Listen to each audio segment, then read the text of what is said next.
What's up, everyone? It's your boy Infrar-Ed Scott. Welcome to the Scott Report. Today I'm bringing you I don't know what to call this. I guess it will be a review analysis or analysis video on Ghost in the Shell, the movie trailer, because we finally got the 2-minute trailer, the extended trailer to open up the series, or this movie series rather, and it comes out March 31st, so it's not that much time left. This is probably the last trailer we're going to get for it.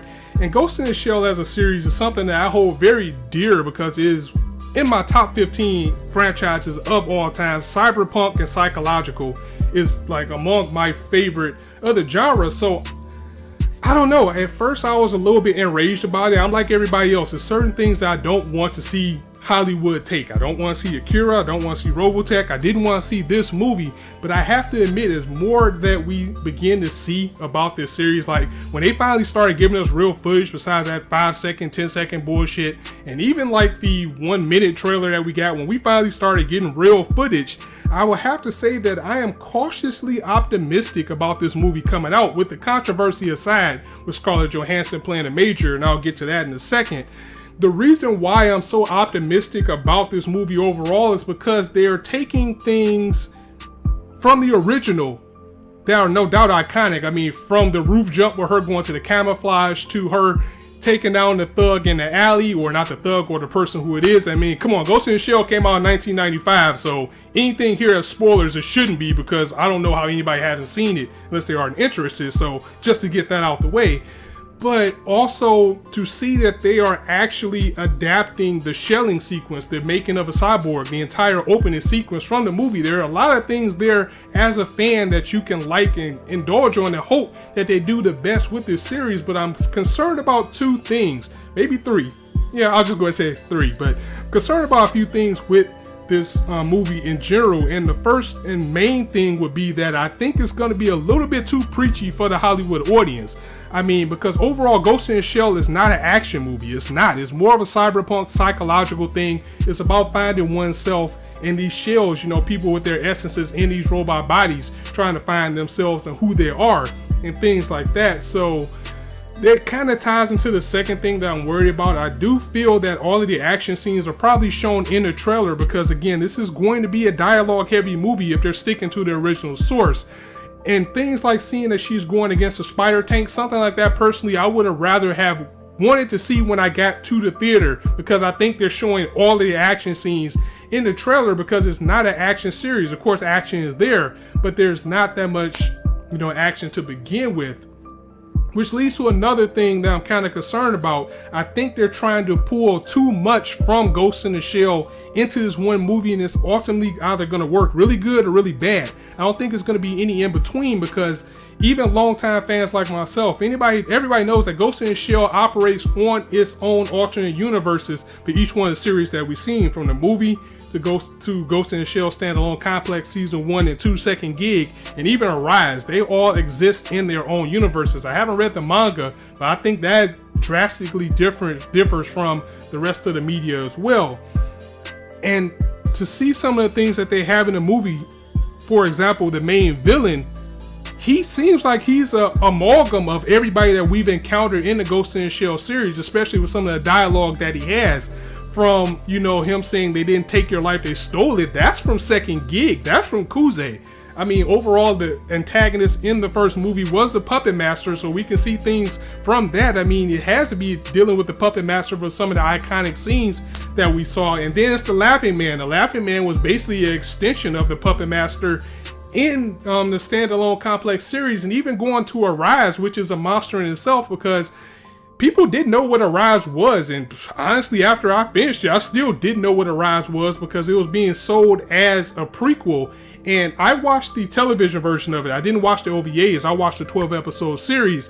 And it wasn't until the end that you start to see the payoff. I think early in like the first arc, we got a little bit of hints of where it was going with the Puppet Master and that being insinuated, only for them to make another movie called Ghost in the Shell, the new movie, that showed that Arise was actually a prequel to the original series. But it was still kind of hard to follow, because even though it was supposed to be a prequel, you still had to have knowledge of the other series in order to understand it, because you wouldn't know who any characters are, you wouldn't know why you should care, and they definitely didn't introduce anybody, which is why Standalone Complex was a very good series in itself, because it gave it the 50 episodes to stretch more people out. Like Matsuda, you wouldn't have got any type of development with him in any of the other things like the movies or anything. You just knew that he was the only human, but now you got to see more of why he was such a good character, because he's around everybody with these cyborg bodies, and he was just out there with his gun and his wits, unlike everybody else, even when people are urging him to do differently.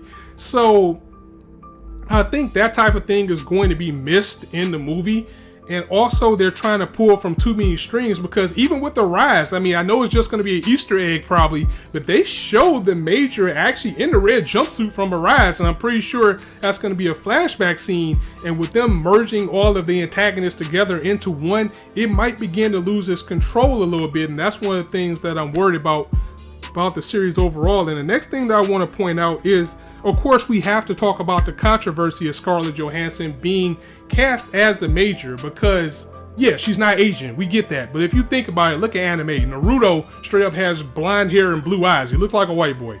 Nobody in anime looks Asian. It's some cases like Black Lagoon, they did a good job of, like, if someone was of another nationality, then they gave them their characteristics. But a lot of people are up in arms about that, because this was a good opportunity to push an Asian actress into the forefront. Instead, they chose one of the most famous actresses in Hollywood. And I was a little bit mad about it at first, but I got over it, because ultimately she is a consciousness inside of a robot body. So that explains what goes on there. But what concerned me is that they're pushing her name as the Major. I mean, if you look on IMDb or you look on any of the the literature or anything they have on this movie, she's just addressed as the Major, which is still accurate, because they call her the Major in the series multiple times. They never really address her as Motoko Kusanagi. They may say Kusanagi, you might get her called Motoko, but most of the time it's in a briefing or something that is more formal. She just doesn't go by that as a name. So I'm kind of worried that they decided to just call her the Major to kind of die down that flack that they know they're going to get for this movie, because it's going to be bad. I mean, it's already outrage for it. It's going to be even worse if they're going the direction that I think that they're going with it, with her, in her memories and trying to get her memories together, finding out that she was probably like this Asian chick and now she's in this robot body that looks like Scarlett Johansson.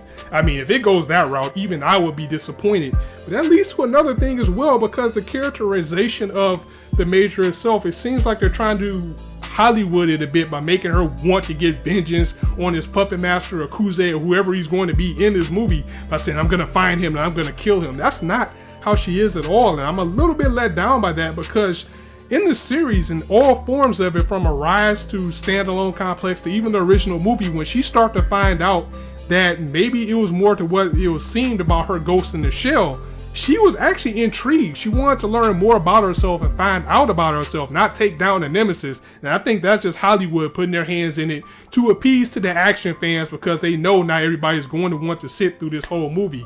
So that can be a little bit dicey as well, because this is an opportunity to show that females can have movies and be badass, and then they're just going to make it like this big empowering movie about her having angst, and I just really don't want to see it go that route.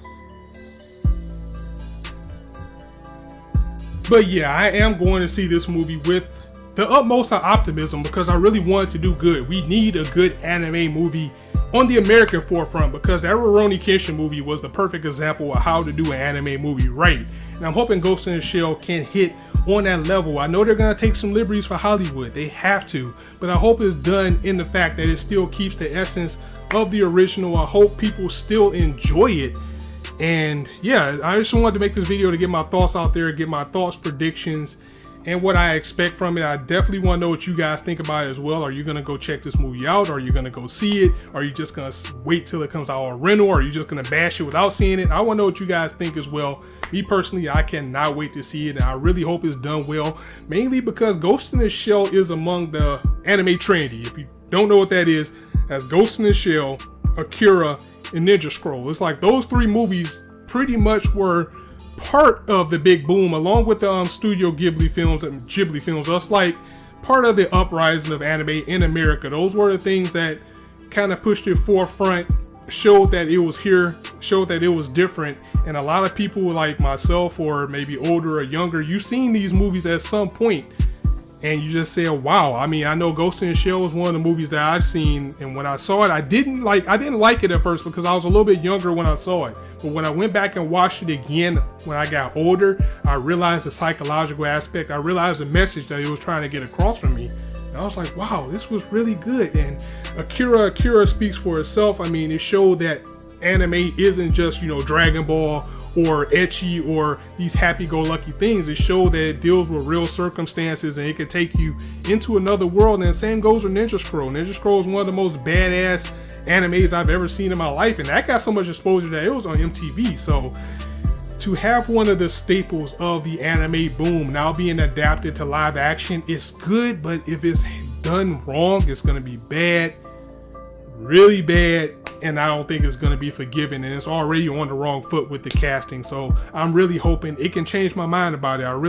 At the very least, I don't want it to exactly copy the original. I mean, I'm coming into this actually being okay with them taking some liberties, but I don't want them to butcher it to the point where it's not the story that I've known, because Ghost in the Shell is probably the best psychopunk or dystopian type of future series since Psycho-Pass. I mean, Psycho-Pass is more recent, but everything pulls from Ghost in the Shell, even the Matrix and things like that. It just hit. And Blade Runner before that, Blade Runner basically inspired Ghost in the Shell, I think, and Ghost in the Shell inspired anything that came after that. So it's a big staple, and they really do need to nail it if they want to get the anime fans in. If they want to get the casual fans in the anime, I feel this movie is essential and needs to be nailed right. So I think I talked enough about this, guys. I'm going to go ahead and get up out of here. Definitely let me know what you think of the video. If you like the video, go ahead and drop it a like. And if you want to hear more, go ahead and hit that subscribe button. There's not a shortage of content for you to indulge on this channel. As I always say, you guys can be anywhere on YouTube right now,